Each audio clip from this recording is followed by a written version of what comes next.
ग्राफों का आव्यूह बताया जा रहा था। उनमें से आपतन आव्यूह बता दिया था, आसन्नता आव्यूह बता दिया था अदिष्ट ग्राफ में, और दिष्ट ग्राफ में आपतन आव्यूह बता दिया था, आसन्नता आव्यूह बता दिया था, आपतन आव्यूह रह रहा है। तो लिखोगे दिष्ट ग्राफ का आपतन आव्यूह, दिष्ट ग्राफ का आपतन आव्यूह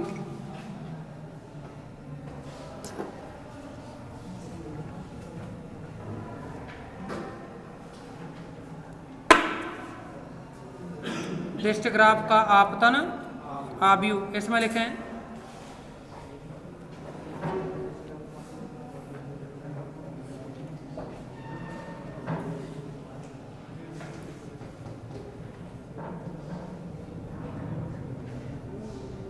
यदि किसी सरल दिष्ट ग्राफ में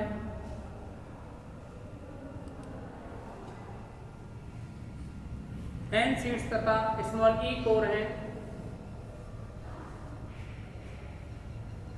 n शीट्स तथा स्मॉल e कोर हैं, तब इसका आपतन आव्यूह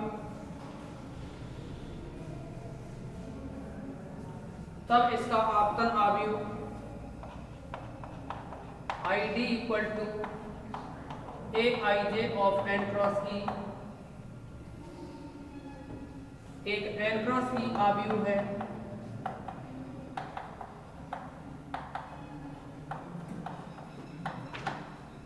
एक n क्रॉस e आव्यूह है जहां aij इक्वल टू 1 माइनस 1 0,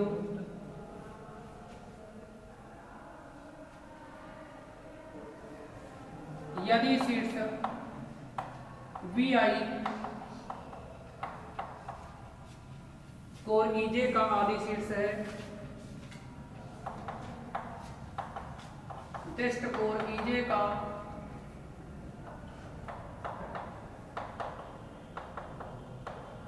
आदि शीर्ष है,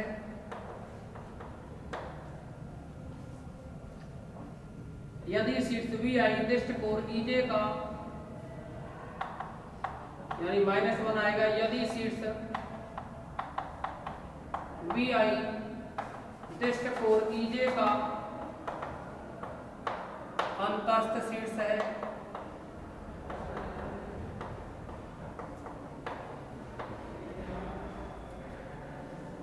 और अगर कुछ भी नहीं है तो 0 यहाँ लिख सकते हो, अन्यथा का मतलब है कुछ भी नहीं हो, यानी ना आदि हो ना अंत हो, तो क्या रहेगा वो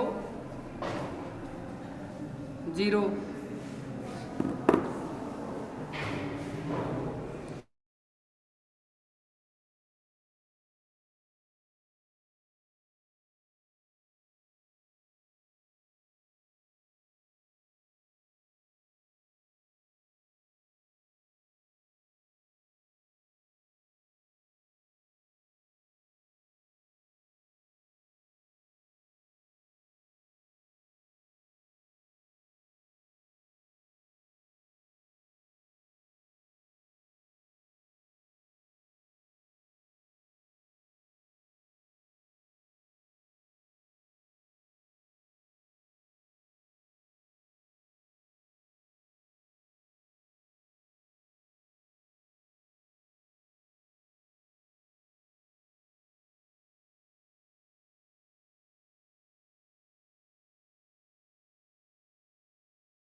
लिखेंगे इसमें एक एग्जाम्पल लिखो।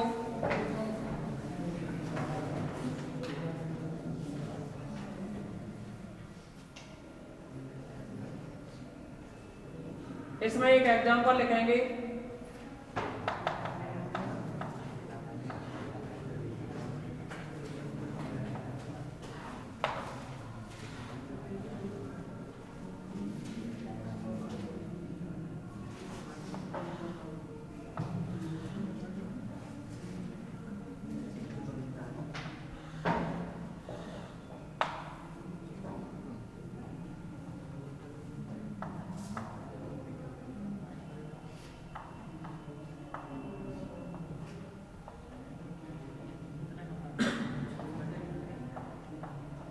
ये लड़की कहाँ गायब है? ये कहाँ गायब है दूसरी? ये लड़की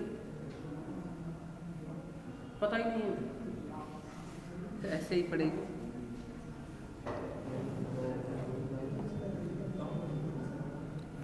अब ऑनलाइन के लिए कोई बच्चा यहाँ ज्वाइन करने के लिए बैठा हो तो मैं तो किसी को कराता नहीं हूँ।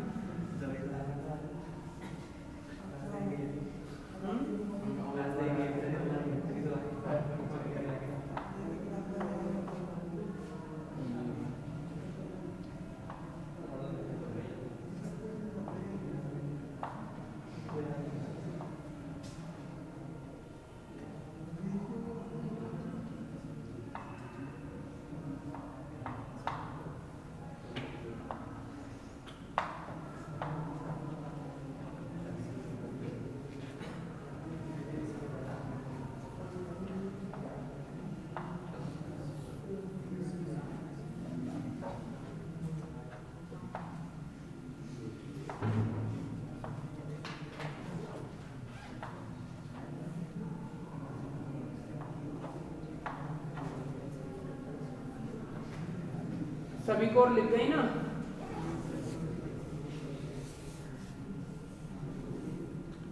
ये ग्राफ आपको दिया जाएगा एग्जाम में। अब आपको इसका आपतन आव्यूह बनाना है। क्या बनाना है? आपतन आव्यूह। समझे इसको आप?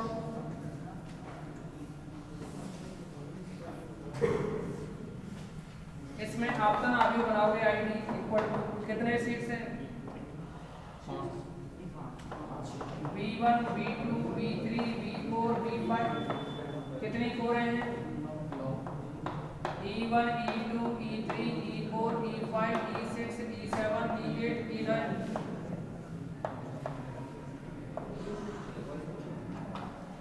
क्या है? एक आता है यदि शीर्ष VI टेस्ट कोर EJ का आदि शीर्ष हो। यदि शीर्ष VI टेस्ट कोर EJ का क्या हो? आदि शीर्ष। हम V1 शीर्ष की बात कर रहे हैं। VI टेस्ट कोर EJ का देखना किस कोर का है ये आदि शीर्ष। आदि शीर्ष का मतलब है जहां से कोर जा रही है। तो देखना V1 से कौन कौन सी कोर जा रही है? E1 और बस E1 ही जा रही है ना। तो E1 के लिए तो एक लिखोगे और अंतस्थ शीर्ष मतलब V1 पे कौन कौन सी कोर आ रही है? E2, E3 सॉरी E2 और E4। तो E2 के लिए -1 और E4 के लिए कितना? -1। बाकी का 0। इसके बाद V2 पे कितनी आ रही हैं? कितनी जा रही हैं पहले ये देखो। 1 2 3 मतलब E3 E5 E6 E3 E5 E6 जा रही हैं। आ कितनी रही हैं? आ कितनी रही हैं? E2 पे है ना। V2 ही तो देख रहे थे ना। तो कितनी आ रही हैं? 1 आ रही है ना E1। तो इसके लिए क्या लिखोगे? -1 और सभी 0 0 0 0 0। V3 से कितनी जा रही हैं? E4 और E8। E4 E8 जा रही है ना। E4 और E8 जा रही हैं। आ कितनी रही हैं? आ कितनी रही हैं? E7 और E5। E5 और E7 ये आ रही है ना, तो बाकी के सभी जगह कितना 0 0 और 0। E4 पे देखिए कितनी है, जा रही है E9, बस E9 जा रही है तो इसके लिए 1। और आ कितनी रही है E6 और E8, आ कितनी रही है E6 और E8 आ रही है ना, तो -1 और -1, बाकी के सभी जगह 0। V5 पे देखो कौन कौन सी जा रही है, V5 पे से E2 और E7 जा रही है तो 1, E2 और E7 जा रही है तो 1, और आ रही है कौन कौन सी 9 और 3, E3 और E9 इनके लिए -1 अदरवाइज 0। नोट करो इसको।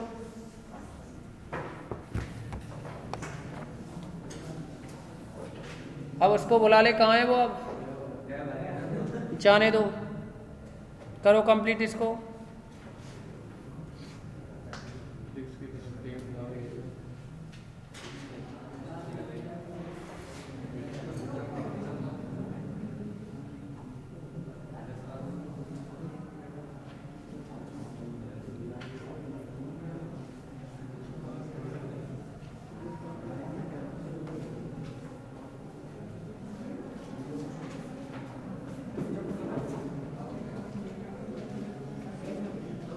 अब लिखोगे इसमें, देखिए इस चैप्टर तक तो यही, यहाँ तक तो इतना ही मैटर था।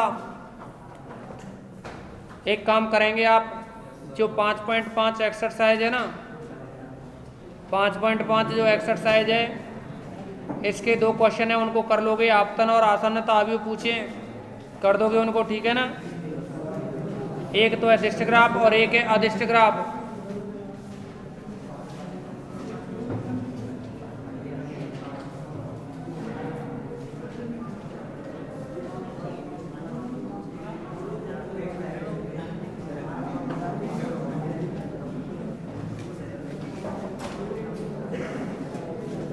एक काम करने वाला, तुम्हारा नया एडमिशन हुआ है ना,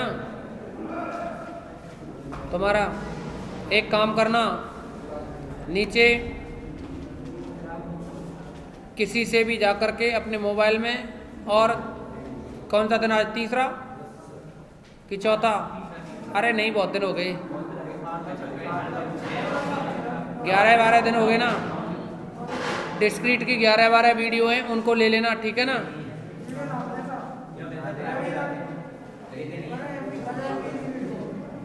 कितने की, तो 17-18 में क्या दिक्कत है, 1 GB की होगी तो 18 GB अब पब्लिक हो जाती है, मतलब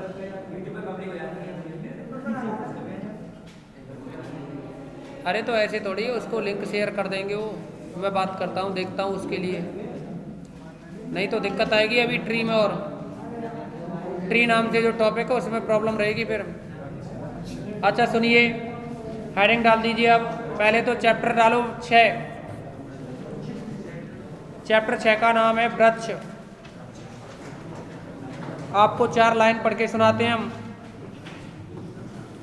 सन 1857 में आर्थर केले ने संतृप्त हाइड्रोकार्बन्स की संरचनात्मक समावयवता की संख्याओं की गणना करते समय पास रहित संबद्ध ग्राफों का प्रयोग किया, और इस प्रकार के ग्राफों को बाद में नाम दे दिया इनको वृक्ष। क्या नाम दे दिया इनको बाद में?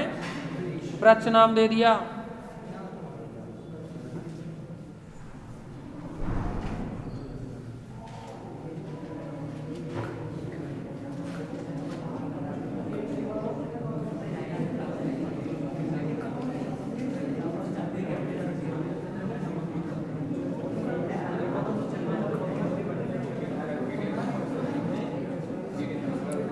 हो गया ना इतना? अब सुनो, मतलब यह है कि ट्री की आवश्यकता क्यों पड़ी। जो संतृप्त और असंतृप्त हाइड्रोकार्बन थे ना, असंतृप्त हाइड्रोकार्बन थे ना, उनके लिए जरूरत पड़ी इसकी। दूसरा क्या है, ट्री की हेल्प से, ट्री की हेल्प से आप अपनी जनरेशन को या आप अपने पूर्वज है ना उनका एक डायग्राम बना सकते हैं कि नहीं? कैसे, देखो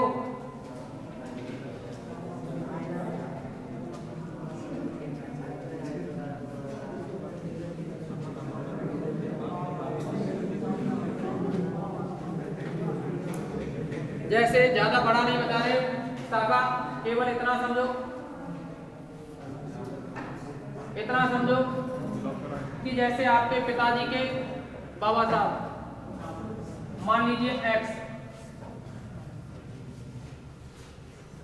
फिर इनके बेटे मान लीजिए कितने हैं, 3 मान लो। अब इनके भी बेटे हुए, जरूरी थोड़ा ही है बेटे ही हो, जरूरी थोड़ा ही है बेटे ही हो, बेटियां भी हो सकती हैं, और जरूरी थोड़ा ही है कि 3 ये बेटे थे तो ये भी 3 ही रहे, 2 है मान लो। ऐसे ही इनके भी कोई हो, मान लीजिए इनकी भी एक संतान, इस तरह से। तो आपको पता है जब आप लोग वहां जाते हो ना, जैसे आप तो क्या गए होंगे, आपके पेरेंट्स वगैरह कभी गए हो तो जिनके दादाजी वगैरह उनकी अस्थियों को लेकर के तो जो गंगा जी जाते हैं ना वहां पे उनको कहते हैं पंडा, है ना। उनके पास आपका पूरा ब्यौरा है, सब कुछ लिखा होता है, इसीलिए जाकर के वहां से डिटेल ले भी सकते हैं आप। लेकिन कुछ ना कुछ मांगते हैं वो दक्षिणा, देनी होगी उनको दक्षिणा, तभी देंगे वो। दक्षिणा उनकी बड़ी भयंकर भयंकर होती है, पता हो तो, कि 2 बोरी अनाज दे दो, देखा है कभी कभार। बहुत कुछ मांगते हैं, कुछ 5 किलो अनाज में भी मान जाते हैं।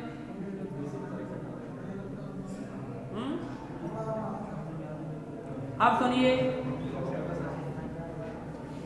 तो ये जो स्ट्रक्चर बनी ना यहाँ, ये एक वृक्ष कहलाती है। क्या कहलाती है? जरूरी थोड़ी है किसी का घर परिवार छोटा सा हो, बेचारा हाथ हो तो भी वृक्ष बन जाता है। अब पहले भी वो अकेला हो, उसका पापा, और वो भी अकेला, या हम ये कहें कि केवल और केवल 2 सीट्स हों, क्या हो? 2 सीट्स। तो ऐसी कंडीशन में क्या होता है, ये भी वृक्ष है। वृक्ष की कुछ खासियत होती है, और वो क्या है कि वृक्ष में ना तो समांतर कोर होती है, और ना ही लूप होता है, और ना ही चक्र होता है। अगर लूप और समांतर कोर ना हो तो ऐसे ग्राफ को क्या कहते हैं? सरल ग्राफ। और चक्र ना हो, दूसरी कंडीशन क्या बताई हमने? चक्र ना हो, तो यानी ग्राफ, वो वृक्ष की जो डेफिनेशन रहती है वो है एक संबद्ध समतलीय एक सरल संबद्ध अचक्रीय ग्राफ, एक सरल संबद्ध अचक्रीय ग्राफ वृक्ष कहलाता है। समझे कि नहीं? तो यानी वृक्ष में ना तो क्या होंगी समांतर कोर होंगी, ना ही क्या होंगे लूप होंगे, और ना ही चक्र होंगे। तो ऐसा ग्राफ क्या कहलाता है? वृक्ष। और जब किसी एरिया में हम ये कहें कि वृक्ष ही वृक्ष हो, तो वृक्षों, या ये कह रहे हैं वृक्षों का समूह हो, तो वो क्या कहलाता है? वन। नहीं होता क्या वन? जंगल, फॉरेस्ट। लिखोगे, हेडिंग डाल दीजिए, हेडिंग डालो वृक्ष, और इसमें लिखें पास रहित संबद्ध अचक्रीय ग्राफ, पास रहित संबद्ध अचक्रीय ग्राफ, पास रहित संबद्ध अचक्रीय ग्राफ।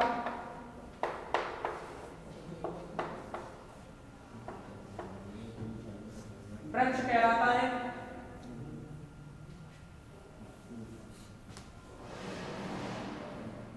क्या कहलाता है ये? वृक्ष। बना दो इन सबको, सबको बना दो, 4 को।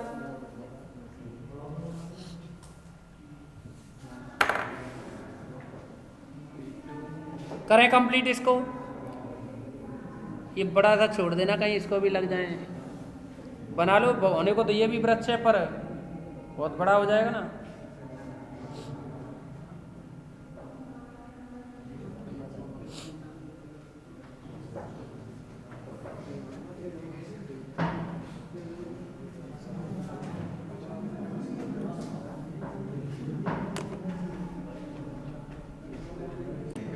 एक प्रमेय लिखेंगे।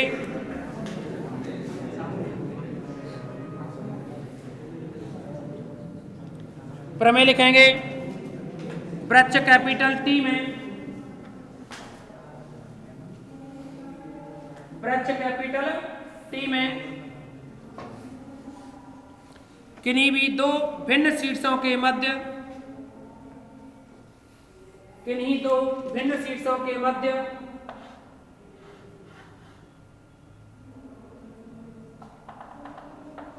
किन्हीं दो भिन्न शीर्षों के मध्य एक और केवल एक पथ होता है,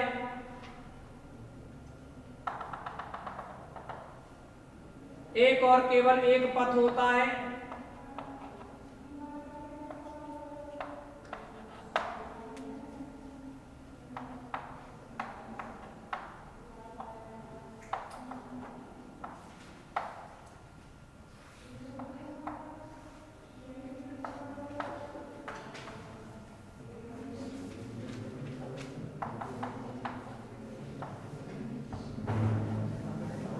समझे ना?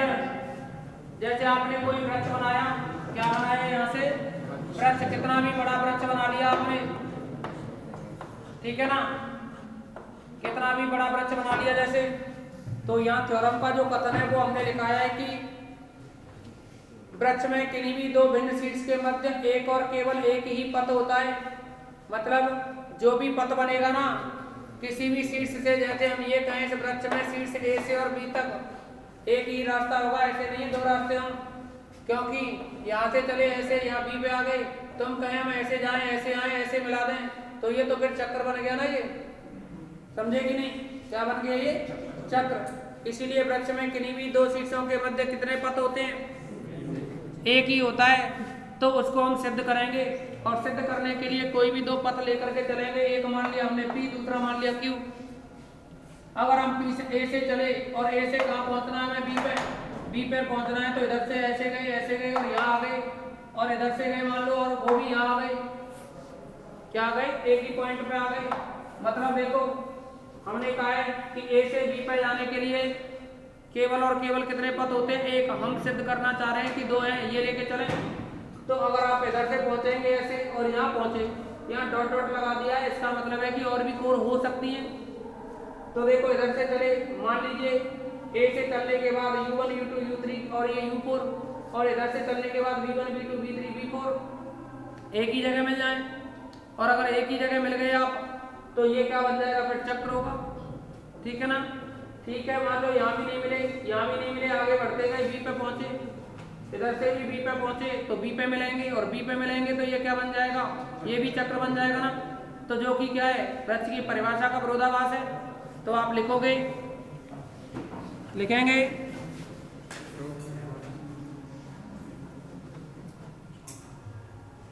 माना वृक्ष टी में,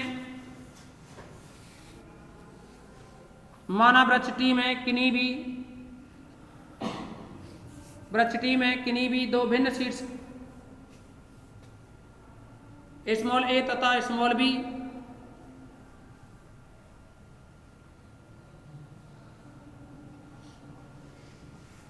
स्मॉल ए तथा स्मॉल बी के मध्य दो पथ, के मध्य दो भिन्न पथ, के मध्य दो भिन्न पथ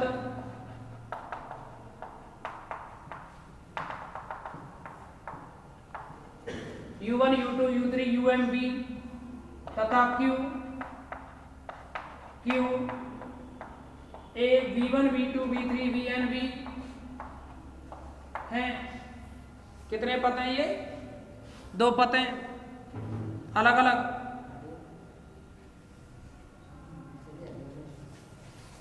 ये लो,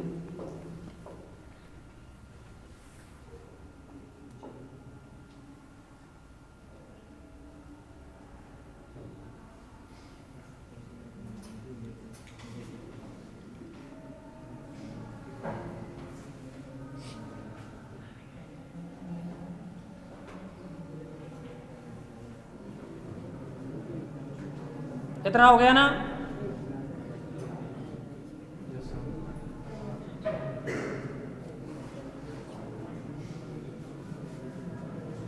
आगे लिखोगे अब,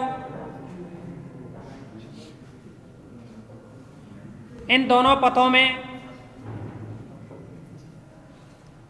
ए के पश्चात शीर्ष उभयनिष्ठ भी हो सकते हैं। इन दोनों पथों में ए के पश्चात शीर्ष उभयनिष्ठ भी हो सकते हैं।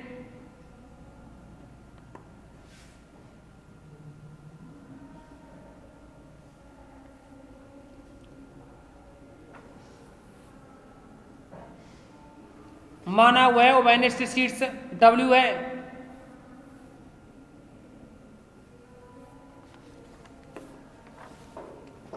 माना वह उभयनिष्ठ शीर्ष क्या है?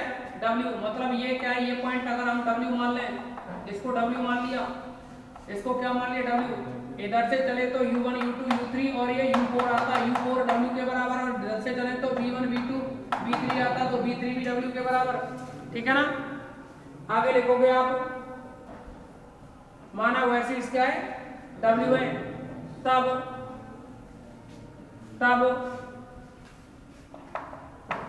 I ओवर J के लिए, I ओवर J के लिए W का मान किसके बराबर होगा? UI और VJ के। जहां I का मान किसके बराबर है? I का मान, जहां I equal to 1 to M और J equal to 1 to N। कहने का मतलब ये है, जरूरी थोड़ी है भाई I का मान, मतलब ये हो सकता है जैसे आपने देखा ना, इधर से U की तरफ से आए तो चौथे नंबर का U4 है, I का मतलब 4, और इधर B की तरफ से जाए तो तीसरे नंबर का है। कुछ और भी तो नंबर के हो सकते हैं, ये हो सकता है ये 10वें नंबर का हो, ये 20वें नंबर का मिल रहे हो, बराबर हो। तो ये लिख दिया ना, I equal to 1 to M, J equal to 1 to N। तो हमें एक चक्र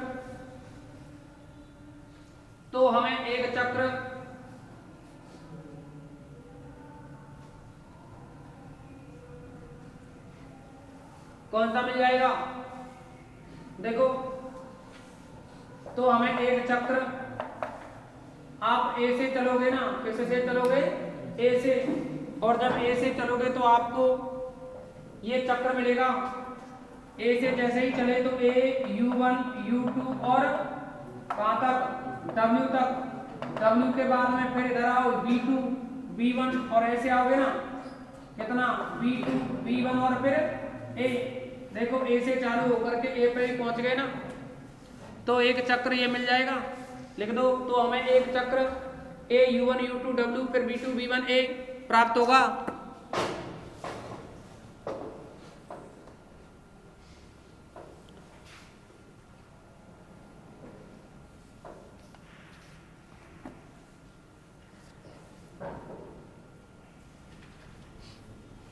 प्राप्त होगा, जो कि वृक्ष T में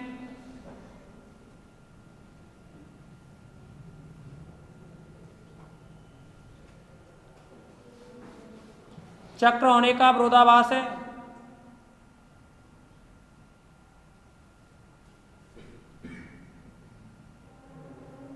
या ऐसे लिख दो,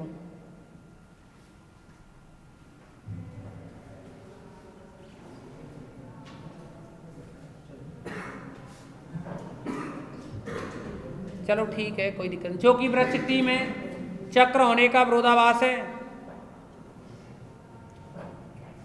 तब हमारी परिकल्पना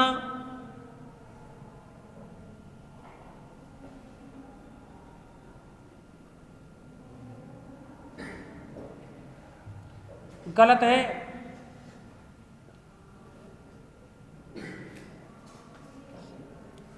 अतः वृक्ष T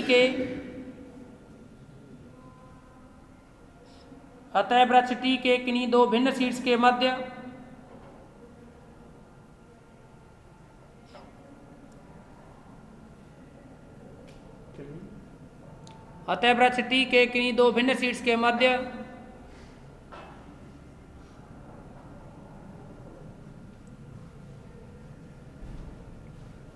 केवल और केवल एक ही पथ होता है।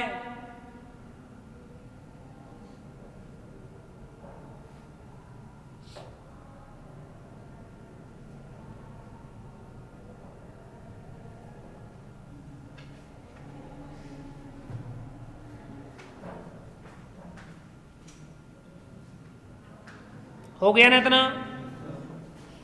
एक और प्रमेय लिखेंगे, बना लो, ये चित्र बना लो,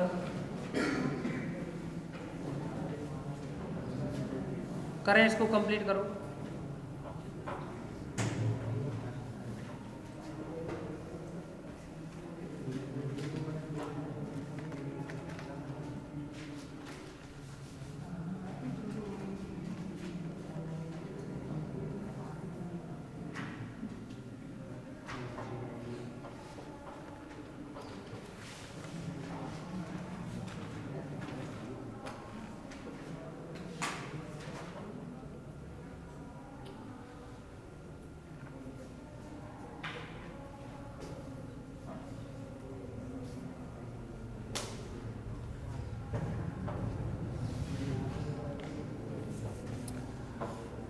बना लिया?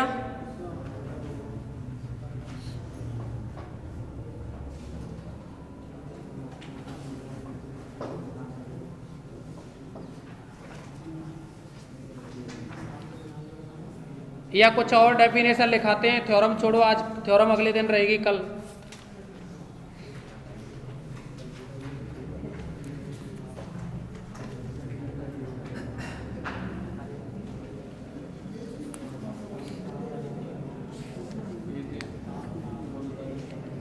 लिखेंगे दो शीर्षों के मध्य दूरी, हेडिंग डालें दो शीर्षों के मध्य दूरी।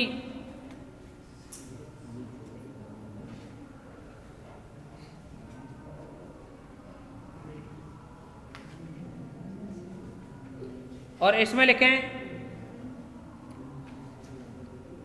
संबद्ध ग्राफ जी में, संबद्ध ग्राफ जी में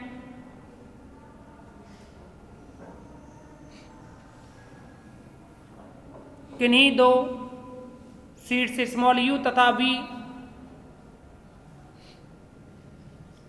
किन्हीं दो शीर्ष स्मॉल यू तथा बी के मध्य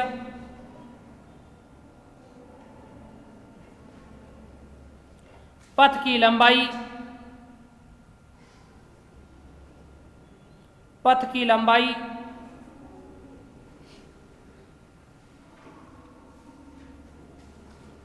शीर्ष यू तथा बी के मध्य दूरी कहलाती है।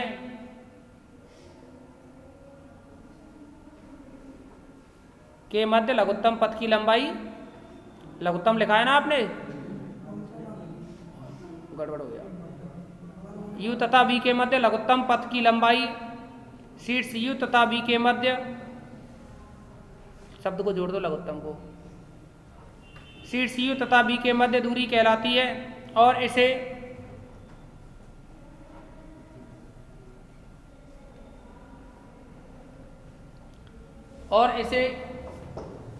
डी यू बी से व्यक्त करते हैं, distance between u and b, और इसे डी यू बी से व्यक्त करते हैं।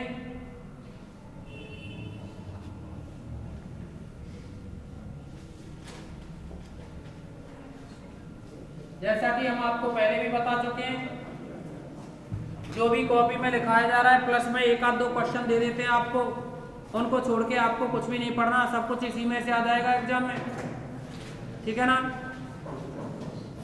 नेक्स्ट,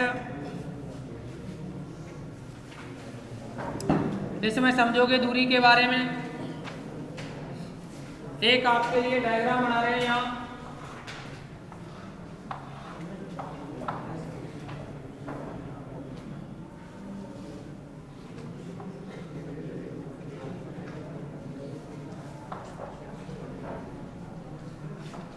चलो ये डायग्राम बना दिया, जैसे हमने इसको U डाल दिया, इसको V1, V2, V3, V4, V5, V6, V7, V8, V9 और V10। तब अगर हम U से लेकर के और 8, इसको अगर V कह रहे हैं, U से लेकर के V तक की दूरी निकालें, कितनी आएगी? सुन लो कैसे निकाली जाएगी दूरी, किससे लेकर के U से और V तक की दूरी निकालनी है जैसे हमें, तो कैसे निकालते हैं? यहाँ U से लेकर के और V तक के लिए, U से लेकर के और V तक के लिए कम से कम कितनी कोरें हैं? कम से कम कोर देखना 1 2 3 4 5 यही तो है। इससे भी कम हो सकती हैं क्या? ज्यादा तो बहुत हो जाएंगे। ऐसे चले जाओ 1 2 3 4 5 6 7 और कैसे ऐसे आ जाओ 1 2 3 4 5 या मतलब ज्यादा तो कितनी भी हो सकती हैं, कम से कम की बात कर रहे हैं। ज्यादा तो ऐसे भी हो सकती हैं 1 2 3 4 5 6 7 8 लेकिन कम से कम चाहिए यहाँ। तो लिख दोगे इस चित्र को बना करके, अतः डी यू बी बराबर कितना, कितनी बन रही थी 1 2 3 4 5। और अगर आप ये बताओ डी यू यू बी 10, देखो u से लेकर के b 10 तक कितनी है, u से लेकर के b 10 तक कितनी है 6 और कम ज्यादा तो 5 है। अरे कहाँ पहुंच गया, कहीं जंप तो नहीं लगा दी तुमने? लिखो इसको, डायग्राम को बना के इसको लिख दीजिए डी यू बी। करें कंप्लीट ये।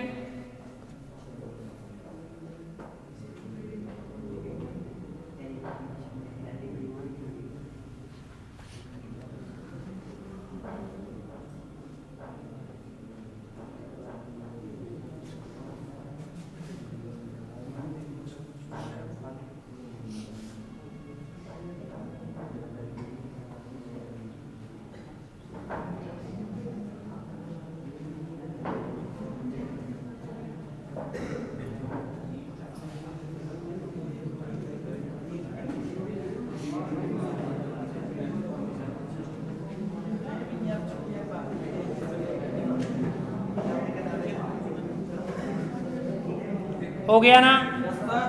नेक्स्ट हेडिंग डालिए शीर्ष की उत्केंद्रता। शीर्ष की उत्केंद्रता इसमें लिखें ग्राफ जी में किसी शीर्ष स्मॉल बी से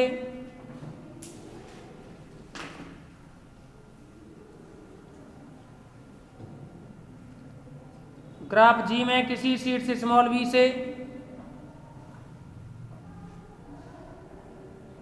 अधिकतम दूरी पर स्थित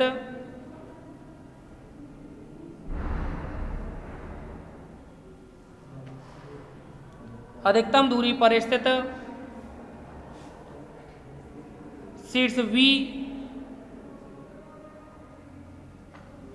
सॉरी ऐसे लिखो, अधिकतम दूरी पर स्थित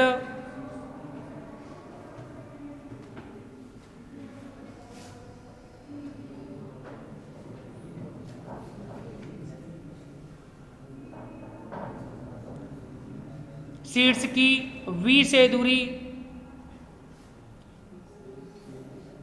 अधिकतम दूरी पर स्थित शीर्ष, एक शब्द जोड़ दो इसमें, अधिकतम दूरी पर स्थित शीर्ष VI की शीर्ष V से दूरी,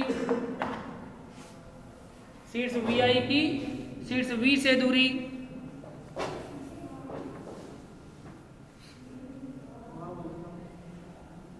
क्या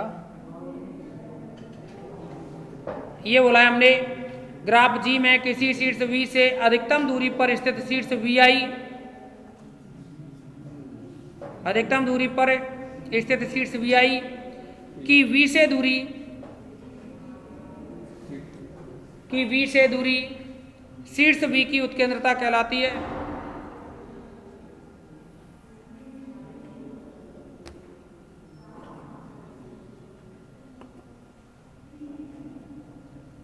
और इसे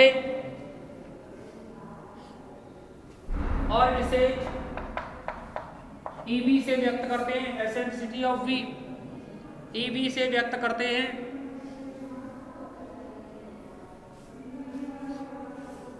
अर्थात EB equal to maximum of DVBI, maximum of DVBI, VI belongs to capital B.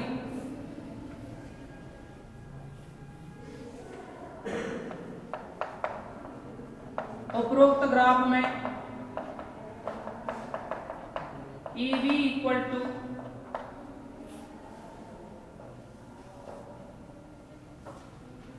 बताइए बी की उत्केंद्रता क्या होगी। इसको बाद में लिख लेना, अब मैं बोल रहा हूँ इसको सुन लो। उपरोक्त ग्राफ में EB क्या होगी, उत्केंद्रता क्या होती है, शीर्ष B से सबसे ज्यादा दूरी पे कौन सा शीर्ष है,